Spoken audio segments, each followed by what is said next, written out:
Россияда криминалдык төбөл Азиз Батукаевдин эжеси суракка алынды. Бул туурасында мурдагы өлкө башчы Алмазбек Атамбаевдин жактоочусу Спутник агенттигине билдирген. Анын айтымына караганда, Яха Батукаева тергөөдө бир тууганына Кыргызстандан чыгып кетүүсүнө кандайча жардамдашкандыгын айтып берген. Батукаевдин иши боюнча соттук отурум башталган. Ага мурдагы өлкө башчы Алмазбек Атамбаев катышуудан баш тартып барбай койгон. Сот иши жабык эшик артында өтүп, ага айыпталгандар келген. Арасында мурдагы башкы прокурор Индира Жолдубаева дагы бар. Батукаев 2006 баңгизатты мыйзамсыз сактоо, жарылуучу заттарды жана курал-жаракты мыйзамсыз алып жүрүү, массалык башаламандык уюштуруу боюнча айыпталып, 16 жылга эркинен ажыратылган. 2008 абак тартибин бузгандык үчүн жаза мөөнөтүнө дагы 2 жыл кошулуп, Нарындын номер 24 абагына которулган.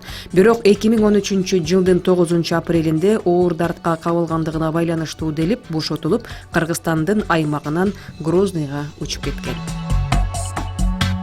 Кечээ Баткен шаарында вице-премьер-министр Жеңиш Разаков, Тажикстандын премьер-министринин орун басары Азим Ибрахим, ошондой эле Кыргыз-Тажик мамлекеттик чек арасын делимитациялоо жана демаркациялоо боюнча жумушчу топторунун кезектеги жолугушуусу өттү. Бул туурасында өкмөттүн аппаратынын маалыматтык кызматы билдирди. Жолугушууда Кыргыз-Тажик мамлекеттик чек арасынын калган тилкелериндеги долбоордук сызыкты чийүүнү улантуу боюнча ар тараптуу пикир алмашуу жүрдү.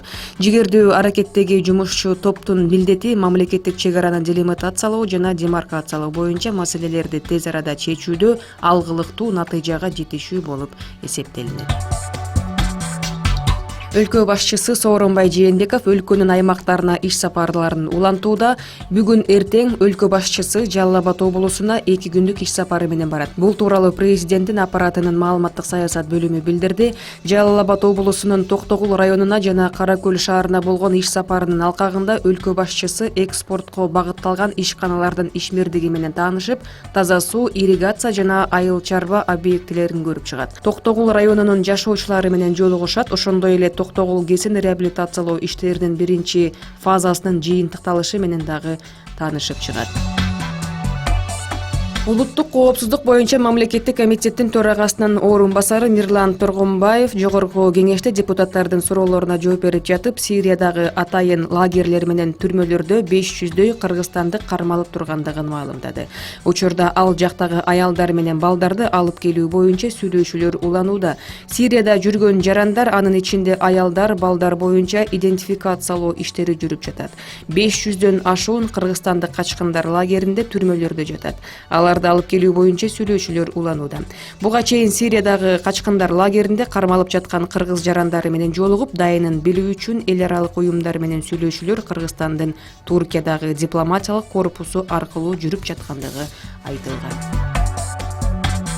Кыргыз-казак чек арасында абал туруктуу. Бул тууралуу мамлекеттик чек ара кызматы билдирүүдө. Ведомствонун маалыматына караганда, ак тилек түйүнүндө 50дөй унаа кезегин күтүп турат.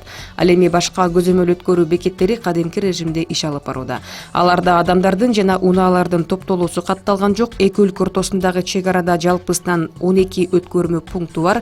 Азыркы учурда анын 8 иштеп жатат. Калгандары боюнча кайра ачуу тууралуу макулдашуулар аткарыла элек.